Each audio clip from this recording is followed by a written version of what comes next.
1월 19일 오늘의 특징주 동화약품이 셀트리온의 의약품을 인수했다고 밝힌 가운데 19일장 초반 주가가 상승하고 있다.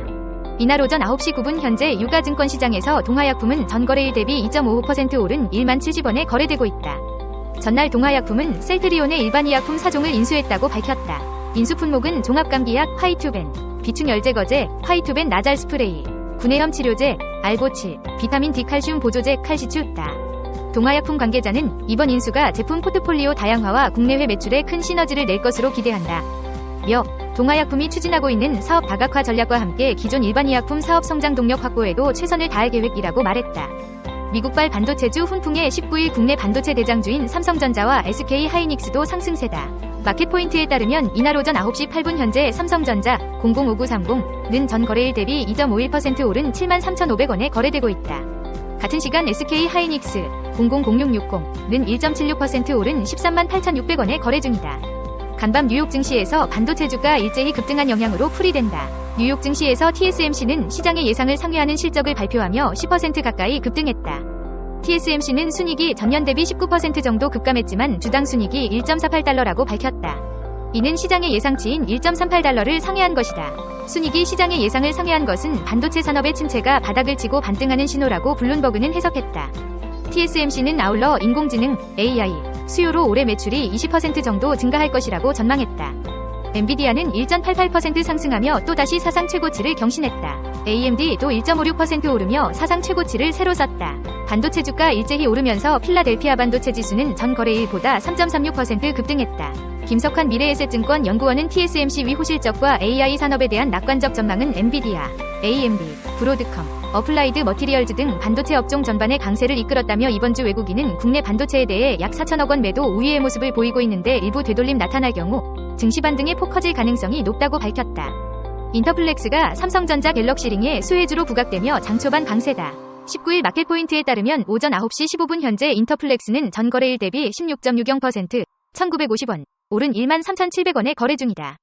증권가에서는 삼성전자가 언팩 행사를 통해 갤럭시링 출시를 예고한 가운데 인터플렉스가 수혜주가 될 것으로 보고 있다. 대신증권은 갤럭시링 출시에 따른 수혜를 기대하며 인터플렉스의 목표가를 15,000원에서 17,000원으로 높여 잡았다. 박강호 대신증권 연구원은 삼성전자의 MX 부분이 휴대폰 중심에서 헬스케어, 갤럭시링 및 메타 영역으로 진출 확대되는 가운데 새로운 기기인 갤럭시링을 올 하반기에 출시할 것으로 전망된다며 갤럭시링은 건강, 수면 등 다양한 신체 정보를 측정 모니터링할 수 있는 역할을 하며 스마트폰과의 연결성을 확대하는 등 새로운 기기로 평가된다고 분석했다.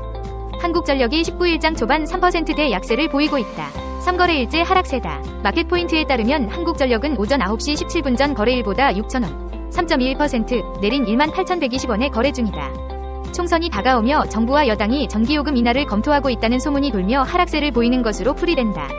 다만 시장에서는 한국전력의 작년 4분기 실적은 양호할 것으로 보고 있다. 이민재 NH투자증권 연구원은 지난해 4분기 영업이익은 1조 원으로 1년 전 대비 흑자 전환하고 시장의 추정치 5천억 원 도 대폭 웃돌 것이라며 4분기 원전 이용률이 87%를 달성한 것으로 추정되고 전력 도매 가격, S&P 전력 구입 가격, 은 kWh 킬로와트시 당 129원으로 지난해 최저 수준을 기록했다고 설명했다.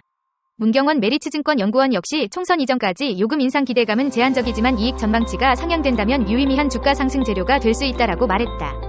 19일 마켓포인트에 따르면 오전 9시 5분 현재 이베스트 투자증권은 전 거래일 대비 26.43%, 1,015원, 오른 4,855원에 거래 중이다. 금융위원회는 전날 정례회의에서 이베스트 투자증권의 대주주를 GNA35 투자전문회사 GNAPEF에서 LS네트워크스로 변경하는 안건을 의결했다. 지난해 4월 대주주 변경 승인 신청한 지 9개월 만이다. LS네트워크스는 GNAPEF 지분 98.8%를 가진 최대 출자자이고 GNAPEF의 이베스트 투자증권 지분율은 지난해 6월 30일 현재 61.71%다. 이번 의결로 GNAPEF가 보유한 이베스트 투자증권 지분 전체가 LS네트워크스에 넘어가게 된다. GNAPEF는 19일 사원 총회를 열고 자녀 재산 분배에 대해 결의를 할 예정이고 LS네트워크스도 같은 날 이사회를 열고 이베스트 투자증권 주식 취득을 결정할 계획이다. 이베스트 투자증권의 전신은 미국의 이트레이드 증권과 일본의 소프트뱅크, 한국의 LG투자증권의 합작사인 이트레이드 증권이다. 이후 사모투자사에 매각됐다. 이번에 LS네트워크스로 대주주가 변경되면서 다시 한번 범LG가와 인연을 맺게 됐다. 업계에서는 대주주 변경으로 이베스트 투자증권의 사명도 바뀔 가능성이 있는 것으로 전망하고 있다. 19일 마켓포인트에 따르면 오전 9시 31분 현재 카나리아 바이오는 전 거래일 대비 10.69% 하락한 2,215원에 거래되고 있다. 카나리아바이오는 지난 17일과 전날 이틀 연속 하한가를 기록한 바 있다. 앞서 카나리아바이오는 데이터안전성 모니터링위원회 DSMB가 올해 고보막 글로벌 임상 3상이 무용성 평가를 진행했고 임상 지속을 위한 통계적 유의성 관련 수치를 달성하지 못해 임상시험 중단을 권고했다고 전했다. 다만 DSMB는 면역항암제의 특성상 전체 생존 기간에서 유의미한 효능을 보일 가능성이 있다는 의견을 제시하고 지속적인 추적 관찰을 권고했다고 알려졌다. 이날 나하니 카나리아바이오 대표는 공식 홈페이지에 입장문을 내고 DSMB 권고에 이의 제기가 가능한지 검토하고 있다며 중간 분석에 활용된 원본 데이터의 누락이나 시험자 코드 등 분석 결과에 영향을 준 오류가 있었는지 분석할 것이라고 전했다. 19일 마켓포인트에 따르면 이날 오전 9시 47분 현재 JYP 엔터테인먼트는 전 거래일 대비 1,700원, 2.06% 오른 84,300원에 거래되고 있다. 이날 주가는 전 거래일보다 3.27% 오른 85,300원에 거래되기도 했다. 앞서 박 대표 프로듀서는 지난 19, 20일에 걸쳐 주식 6만 200주를 장내 매수한다고 공시했다. 취득 단가를 보면 6만 100주는 83,168원, 100주는 82,500원으로 총 매수 금액은 50억 원 규모다. 이에 따라 박 대표 프로듀서의 지분율도 기존 15.22%에서 15.37%로 높아졌다. 박 대표 프로듀서는 지난해 출연한 유튜브 방송에서도 JYP 엔터테인먼트 주식을 더 사고 싶다고 발언하기도 했다. 증권가에선 최근 JYP 엔터테인먼트의 주가 하락 요인이었던 이지 등의 음반 판매량 저조 현상에 대한 시장 우려가 과도했다는 평가가 나온다. 이화정 NH투자증권연구원은 최근 연이은 초동 부진에 따른 시장 우려가 과도하다고 판단한다며 음반은 기저가 높은 만큼 다소 더딘 성장세 이어갈 것으로 보이나 공연 음원이 성장세를 주도해갈 것으로 기대한다고 말했다. C랩이 장중 오름세를 보이고 있다. 페이스북 모기업 메타가 수백억 달러어치의 엔비디아 반도체 구매를 시사하면서 기대감이 몰린 것으로 풀이된다. 19일 오후 1시 20분 현재 C11 전 거래일 대비 4.63% 오른 12,440원에 거래되고 있다. 18일 현지 시각 주요 외신에 따르면 마크 저커버그 메타 최고 경영자 CEO는 인스타그램 릴 포스팅을 통해 메타의 인공지능 AI 향후 로드맵을 공개했다. 그는 거대 컴퓨팅 인프라를 구축해야 한다. 면서 인프라 구축을 위해 연말까지 엔비디아의 H100 그래픽카드 35만 개가 필요하다고 언급했다. 아울러 그는 다른 그래픽 칩셋까지 포함하면 H100 그래픽카드 60만 개 정도가 필요하다고 덧붙였다.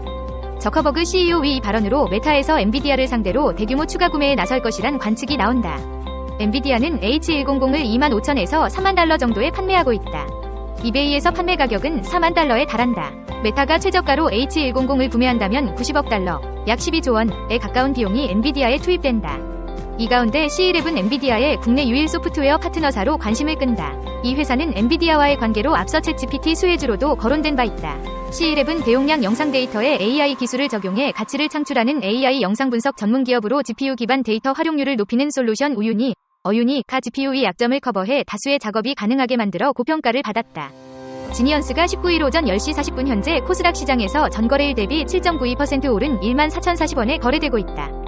NH투자증권에 따르면 지니언스는 압도적인 공공시장 점유율을 바탕으로 올해도 지속적으로 성장할 것으로 전망했다. 특히 정부의 사이버 보안에 대한 투자 확대 등 우호적인 사업 환경 변화로 제로 트러스트, EDR 사업의 기회 요인으로 작용할 것으로 전망했다. 과기정통부에 따르면 2024년 주요 예산 사업에 사이버 보안 펀드 조성 사업을 추가했다. 제로 트러스트 신보안 체계 실증 확산 및 사이버 보안 통합 플랫폼 구축 등에도 예산을 신설 확대하여 정보보호 산업 경쟁력 강화 추진하고 있다. 확대 소식에 다양한 보안 업체가 주목받고 있다. 그중 국내외 보안 시장에서 점유율을 확대하고 있는 지니언스가 기대주로 떠오르며 상승세를 이어가고 있다. 지니언스는 NAC, EDR 등 주요 솔루션 제품으로 18년 연속 흑자를 기록해 국내 보안 시장에서 안정적으로 성장하고 있는 기업이다. 구독형 모델인 클라우드 NAC 제품도 선보이며 중소기업, 글로벌 기업까지 고객사 커버리지를 넓히고 있다.